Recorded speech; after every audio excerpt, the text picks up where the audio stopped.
very warm good evening to all and welcome to Unacademy. This is Surbi, your educator, and I welcome you all in today's class. So I hope everybody is doing fine and great, and I welcome you all in today's class जहाँ पे हम आज बात करने वाले हैं photosynthesis के। आज ये है फोटोसिंथेसिस का हमारा लेक्चर नंबर 6, राइट। फोटोसिंथेसिस का ये है हमारा लेक्चर नंबर 6 और आज इस लेक्चर में हम स्टार्ट करने वाले हैं कार्बन फिक्सेशन। ठीक है, सो कार्बन फिक्सेशन का ये होगा हमारा लेक्चर नंबर आज फर्स्ट और फोटोसिंथेसिस का ये है हमारा lecture number 6। So lecture start करने से पहले let me confirm once whether I am audible and visible or not. उसके बाद सेशन को स्टार्ट करते हैं।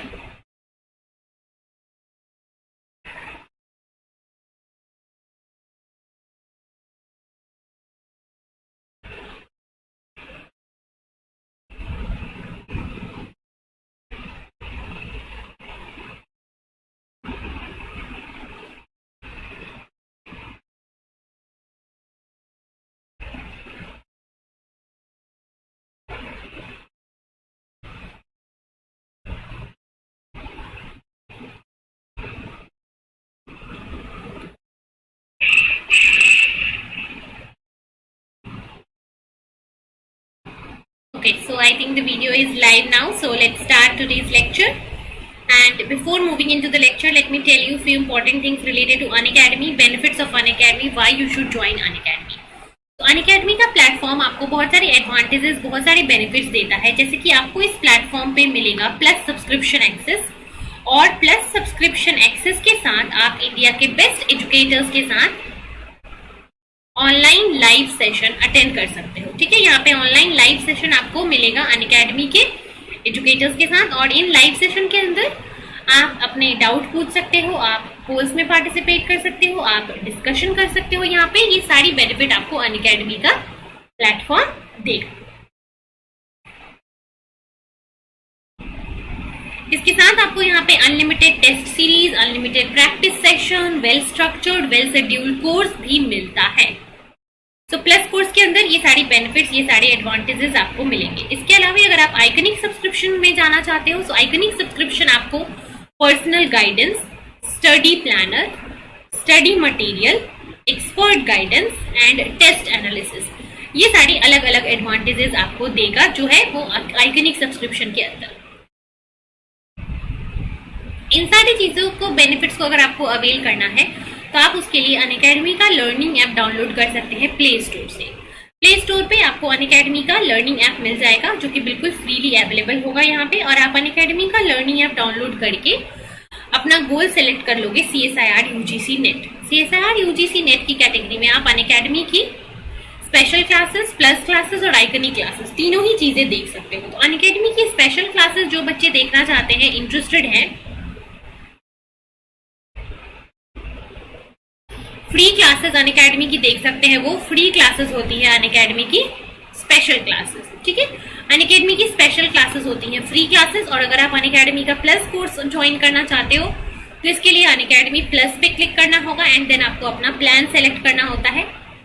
ठीक है, यहाँ से प्लान सेलेक्ट करो, 24 मंथ, 12 मंथ, 6 मंथ्स में से जो प्लान आप लेना चाहते हो, and then you can just go for the subscription. यहाँ पे पेमेंट करो। पेमेंट करते टाइम ध्यान रखना दैट यहाँ पे आपको एक रेफरल कोड एंटर करना होता है and you can use my referral code that is surbi01। इस कोड को यूज करके आप अनअकैडमी से 10% ऑफ ले सकते हो प्लस सब्सक्रिप्शन के अंदर। जो बच्चे भी प्लस सब्सक्रिप्शन लेना चाहते हैं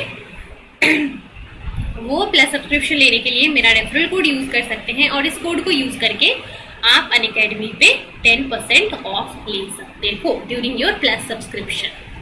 और जब आप प्लस सब्सक्रिप्शन ले लोगे तो आप अनअकैडमी प्लस के जो भी क्लासेस हैं उसको 24/7 विद अनलिमिटेड एक्सेस देख सकते हो। कभी भी कहीं भी आप उन क्लासेस को देख सकते हो, बस आपको लॉग इन करना है। लॉग इन करने के बाद वो क्लासेस आप लाइव या फिर रिकॉर्डेड देख पाओगे। इसके अलावा जो बच्चे अभी सब्सक्रिप्शन लेना चाहते हैं उनके लिए एक बहुत ही अच्छी ऑफर है। कौन सा ऑफर है वो? उनके लिए ऑफर है कि अगर आप अभी 12 मंथ्स का सब्सक्रिप्शन लेते हो, तो 12 मंथ के सब्सक्रिप्शन के साथ आपको यहाँ पे 2 मंथ का सब्सक्रिप्शन एक्स्ट्रा फ्री में मिलेगा।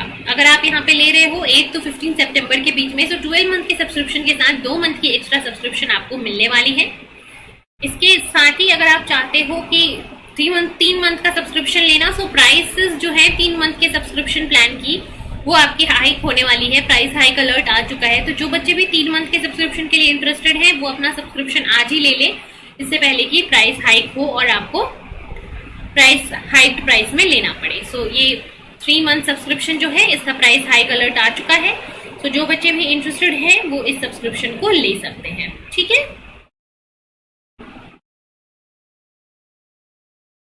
यस, चलो, and a new batch that is outshine batch which is a crash course for physical science. ये नया बैच स्टार्ट हो रहा है हमारा, फ्रॉम 8 सितंबर स्टार्ट हो चुका है। तो आप इस नए बैच में भी अपने आप को इनरोल कर सकते हो और अपनी प्रिपरेशन को और भी ज्यादा बेहतर कर सकते हो, स्ट्रॉन्ग कर सकते हो। चलो, तो स्टार्ट करेंगे हम अब हमने लेक्चर को, कार्बन फिक्सेशन। यस मैम, आप कौन सी बुक से पढ़ाओगे? जो आपकी प्लांट फिजियोलॉजी की रिकमेंडेड बुक है ना, टेज एंड जिगर, ठीक है। ये जो बुक है आपकी प्लांट फिजियोलॉजी की, TAIZ एंड जिगर, जो भी आप इसको प्रोनाउंस करो, टेज एंड जिगर, या जो भी चीज जिसको जो प्रोनाउंस करना है, ये बुक को मैं प्रेफर कर रही हूँ आपके प्लांट फिजियोलॉजी के लिए।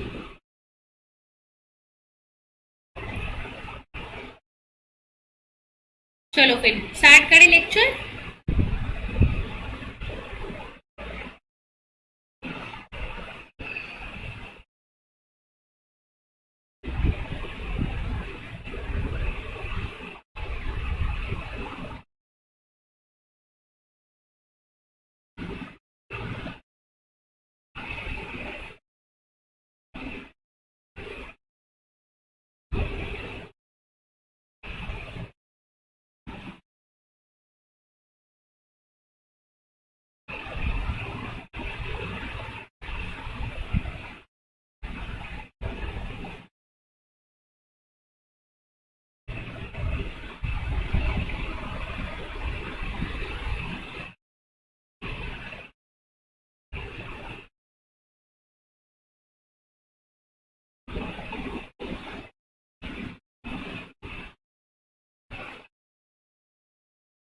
चलो स्टार्ट करते हैं, कार्बन फिक्सेशन, ठीक है।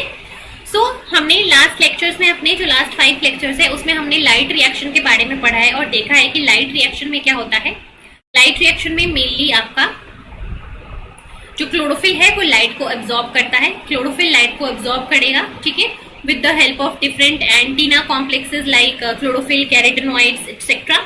और इससे एंटीना कॉम्प्लेक्सेस जो है लाइट को एब्जॉर्ब करके उस लाइट को, एनर्जी को पास करेंगे टू द रिएक्शन सेंटर, जहां पे ऑक्सीडेशन रिडक्शन रिएक्शन होगा। और इस रिएक्शन में मेनली क्या होता है, वाटर की कन्वर्जन होता है इनटू ऑक्सीडेशन, मतलब वाटर का हो गया ऑक्सीडेशन, वाटर यहाँ पे क्या हो गया, ऑक्सीडाइज्ड हो गया। इसके अलावा यहाँ पे एटीपी भी जनरेट होता है और एटीपी जनरेशन के साथ साथ यहाँ पे NADP प्लस का रिडक्शन होता है। So these are the 3 things जो कि लाइट रिएक्शन में आपके होता है। ऑक्सीडेशन ऑफ वाटर और ऑक्सीजन बनेगा, this is the first step. Then ATP formation, this is the second step, and then the third step is NADPH formation.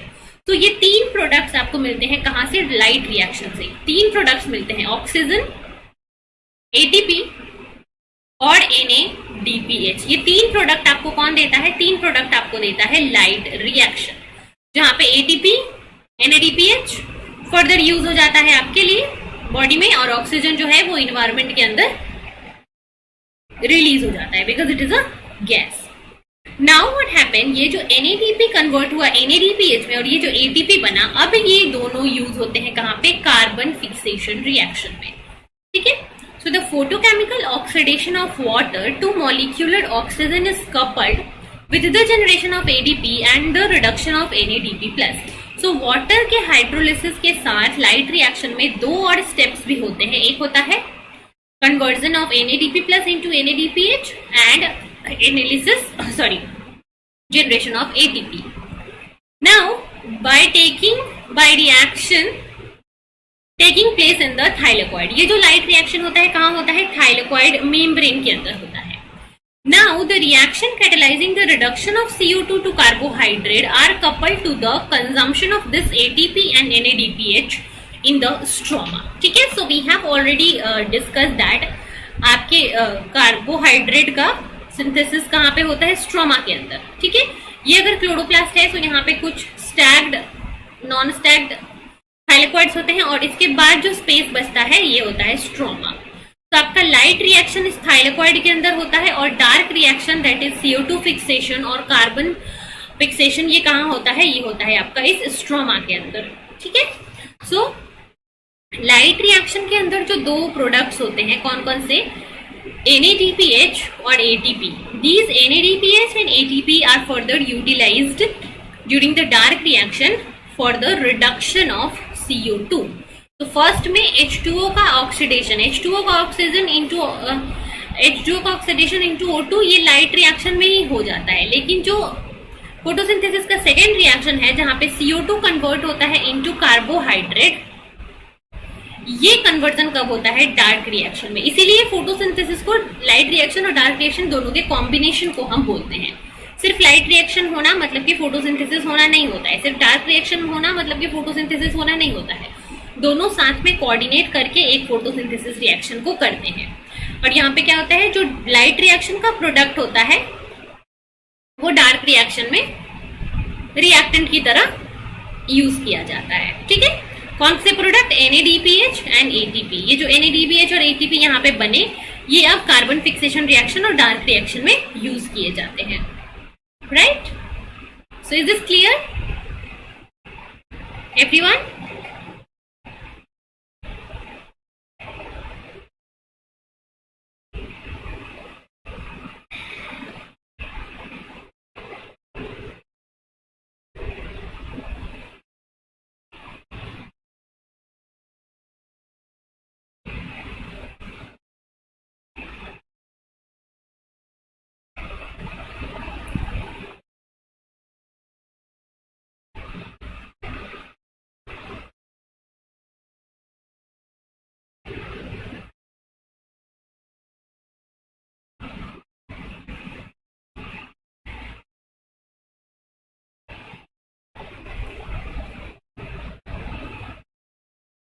Right? Is this clear everyone?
Okay, चलो next देखते हैं.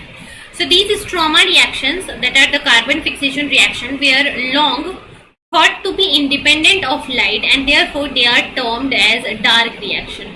So initially ये जो carbon fixation reaction है इसको क्या बोला जाता था, dark reaction बोला जाता था, because तभी ये लगता था लोगों को कि dark reaction जो है वो light के ऊपर dependent ही नहीं होता है. But later on it was observed that however because these stroma localized reactions will depend upon the product of the light reaction. ठीक है, so because of this reason पहले ये सोचा जाता था कि लाइट रिएक्शन पे डार्क रिएक्शन का कोई इफेक्ट ही नहीं होता है, इसलिए उसका नाम डार्क रिएक्शन दे दिया गया.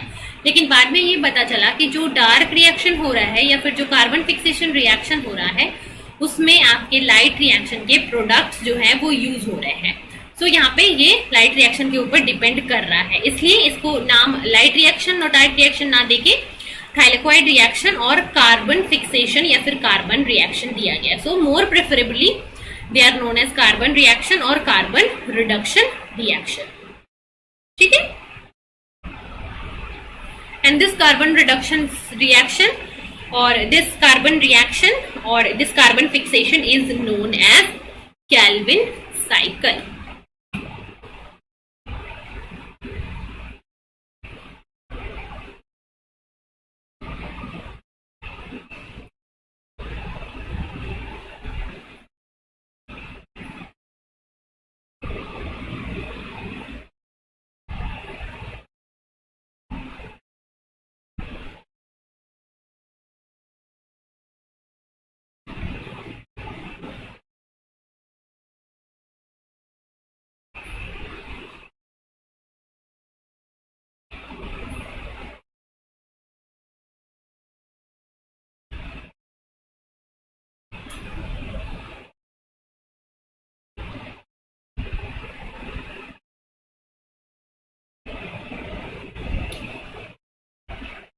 Okay, I don't know. It's fine. So all photosynthetic eukaryotes from most primitive algae to the most advanced angiosperm, ठीक है, किसी भी ग्रुप ऑफ फोटोसिंथेटिक ऑर्गेनिज्म की बात करें, चाहे कि most primitive one that is the algae और the most advanced one that is the angiosperm, the plants, they will reduce CO2 to carbohydrate via same basic mechanism, and the photosynthetic reduction cycle originally described for the C3 species is known as Calvin cycle or is known as reductive pentose phosphate cycle, ठीक है। सो चाहे वो primitive या फिर very old algae की बात करें, small algae की बात करें या फिर एडवांस्ड प्लांट की बात करें, सबके अंदर जो कार्बन फिक्सेशन का साइकिल होता है, कार्बन फिक्सेशन के लिए एक कॉमन पाथवे ही फॉलो किया जाता है और उस कॉमन पाथवे को बोलते हैं Calvin cycle. And the Calvin cycle has 3 sub stages. The one is carboxylation, reduction and then regeneration. So ये 3 स्टेप से पूरा का पूरा कैल्विन साइकिल जो है वो रेगुलेट होता है। In the Calvin cycle CO2 and water from the environment, ठीक है, CO2 और इन्वायरमेंट, CO2 और वाटर कहाँ से आते हैं? इन्वायरमेंट से। They are enzymatically combined with a 5 carbon acceptor molecule. CO2 लिया जाता है इन्वायरमेंट से, वाटर प्लांट के पास खुद का होता है और इन दोनों को मिलके enzymatically with the help of a enzyme combine किया जाता है to form a 5 carbon acceptor molecule, ठीक है। सो एक 5 कार्बन मॉलिक्यूल से CO2 कंबाइन किया जाता है टू जेनरेट, सो एक 5 कार्बन प्लस एक CO2 कितना हो गया? 6 कार्बन। और इस 6 कार्बन के कॉम्बिनेशन से क्या जनरेट किया जाता है? 2 मॉलिक्यूल्स ऑफ 3 कार्बन इंटरमीडिएट। तो 6 मॉलिक्यूल जो है कार्बन के वो मिलके 2 molecules of A 3 carbon compound बनाते हैं। And this intermediate is now reduced into carbohydrate by the use of ATP and NADPH generated during the photochemical reaction or the light reaction. So this cycle is completed then by the regeneration of this 5 carbon acceptor. So what happened? First of all, a enzyme, this will combine CO2 plus a 5 carbon compound and make a 3 carbon compound. Now this 3 carbon compound, it uses ATP and NADPH generated during the light reaction to make carbohydrate. And next step is this 5 carbon compound is regenerated. So first is addition of carbon dioxide, that is carboxylation. Then 3 carbon compound reduction in carbohydrate reduction and then regeneration of this 5 carbon compound.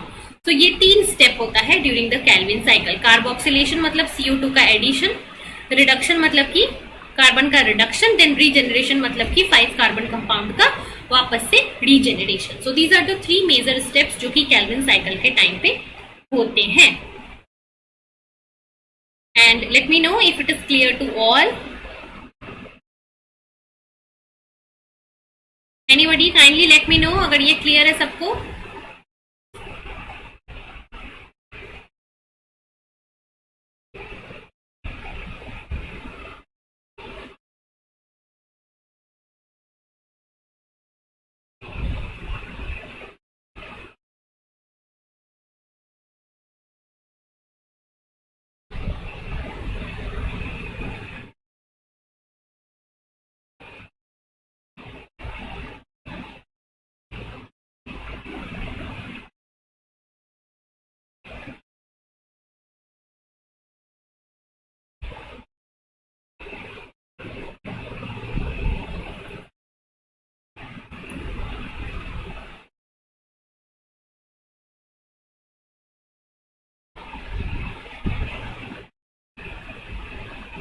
चलो, should we move ahead or any doubt here, anybody?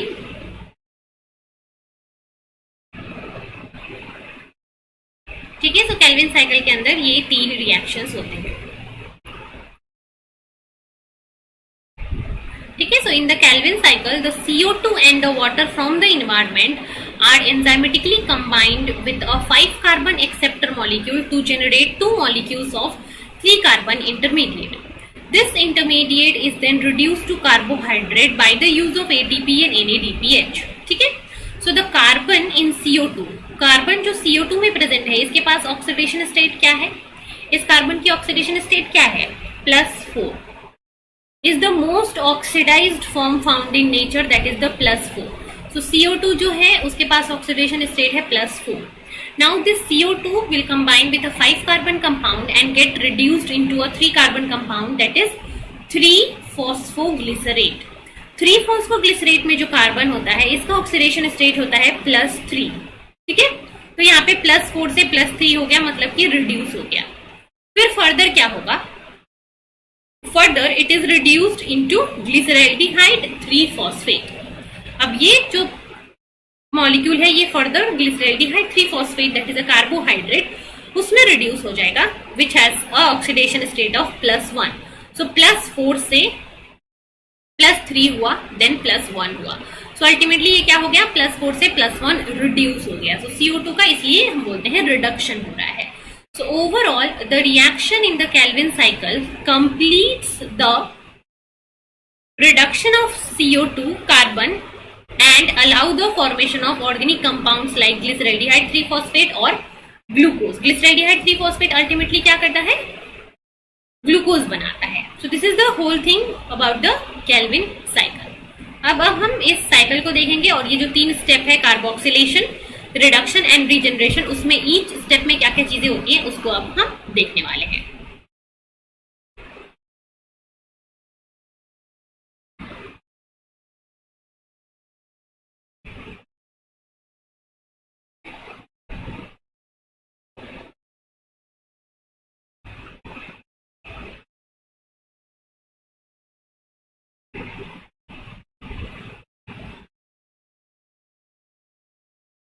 चलो, सो Calvin cycle next देखते हैं। First step is carboxylation. So carboxylation of CO2 acceptor that is a ribulose 1,5 bisphosphate. तो एक molecule होता है क्या? Ribulose 1,5 bisphosphate, इसको शॉर्ट में हम क्या बोलते हैं? RUBP. So RUBP it is a 5 carbon sugar. ठीक है, ये 5 कार्बन शुगर जो है वो CO2 से कंबाइन होता है. This ribulose 5-phosphate combined with sugar and water, ठीक है, and the reaction is known as carboxylation. जो जहां पे भी CO2 का एडिशन होता है वो कार्बोक्सिलेशन होता है, जहां पे CO2 का रिमूवल होता है वो डीकार्बोक्सिलेशन होता है. So ribulose 5-phosphate that is the RUBP. RUBP combines with CO2 and water to form a molecule that is a 3 carbon compound that is 3-phosphoglycerate.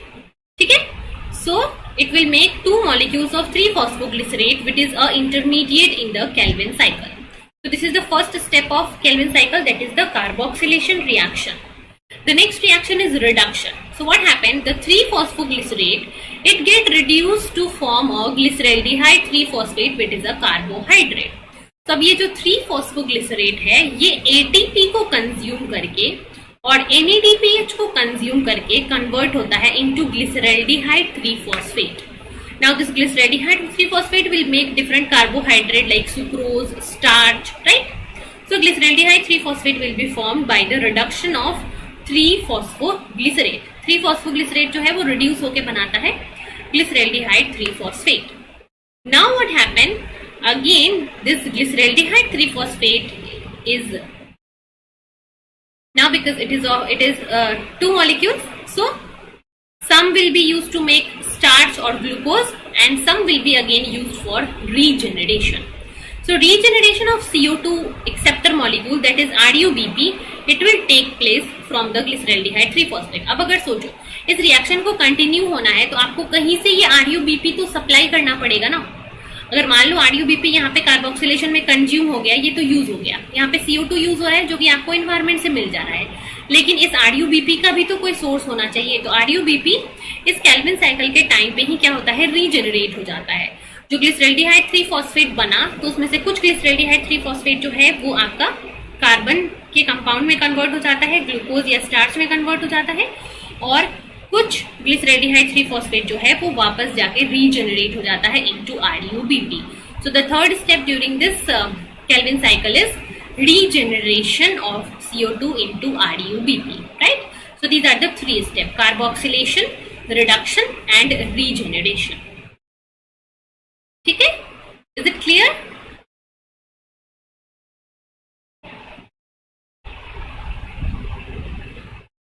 These are the 3 steps of Kelvin cycle. और ये है इसका पूरा का पूरा cycle. Carboxylation step 1, reduction is step 2 and regeneration is step 3. Let me know everyone if this is clear, this whole slide. फटाफट से बता दो मुझे कमेंट में।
चलो आगे देखते हैं next.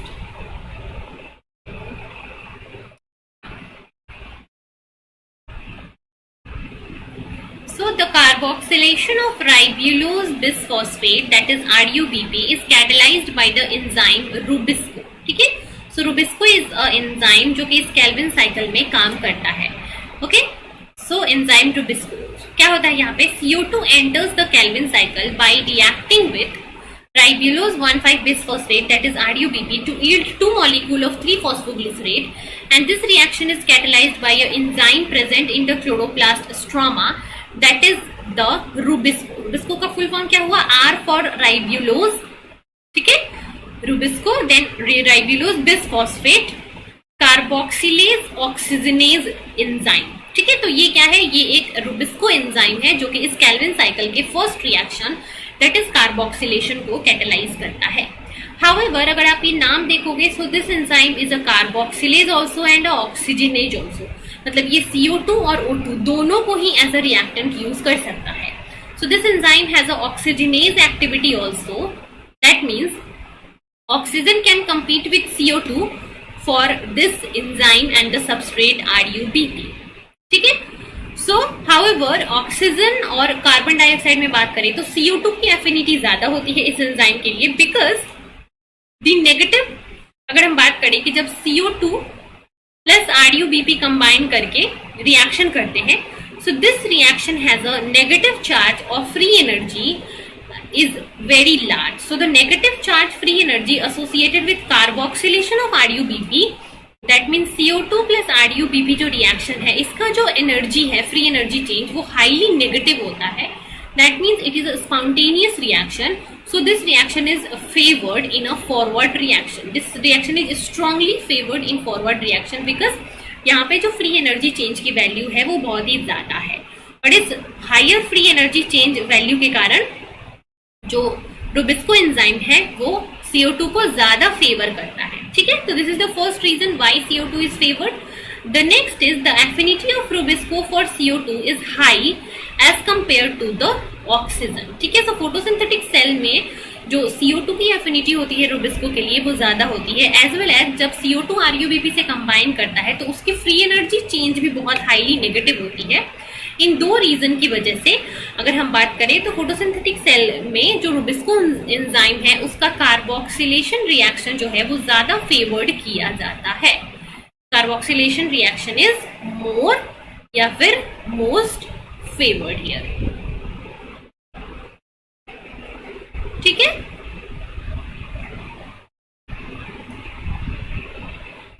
I hope this is clear everyone.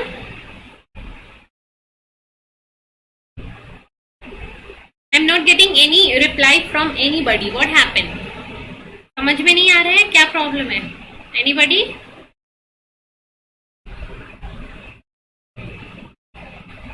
What is the issue? Why no one is responding?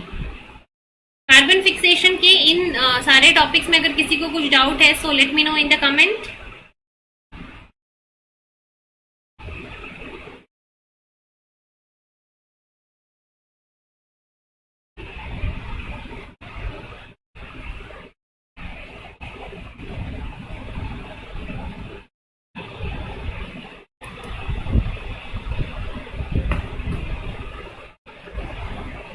Yes, चलो फिर नेक्स्ट जो है वो कल के लेक्चर में डिस्कस करेंगे हम आगे. आज के लेक्चर में अगर किसी को कुछ डाउट है तो फटाफट से बता दो मुझे.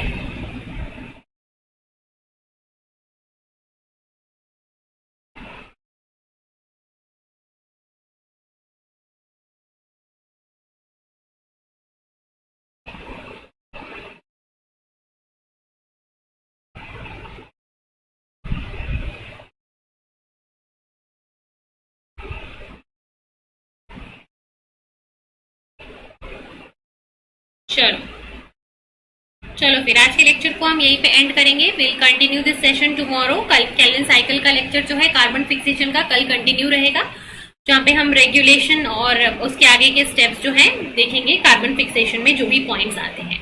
तो thank you so much. And अगर किसी को कुछ भी डाउट रहता है आज के लेक्चर में, लेट मी चेक कि पुराने लेक्चर्स का किसी को डाउट है कि नहीं, एक बार मैं चेक कर लेती हूँ.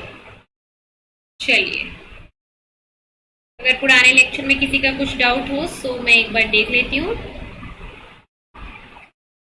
फिर हम अपने आज के लेक्चर को एंड करेंगे.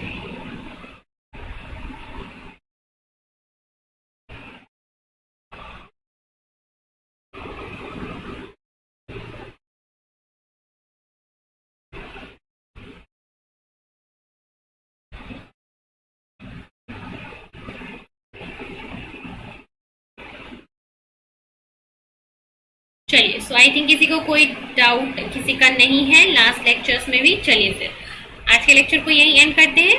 So thank you so much everyone. And if you like this video, like कर देना. ठीक है, लाइक बटन को क्लिक कर देना, वीडियो को शेयर करना अपने फ्रेंड्स के साथ, और चैनल को सब्सक्राइब करना, और लेक्चर को देखते रहना ऐसे ही. एंड अगर वीडियो अच्छी लगी हो तो मुझे कमेंट में बताना. कुछ और हेल्प चाहिए आपको मेरे से तो वो भी आप मुझे कमेंट में बता सकते हो. So will meet tomorrow 10 PM.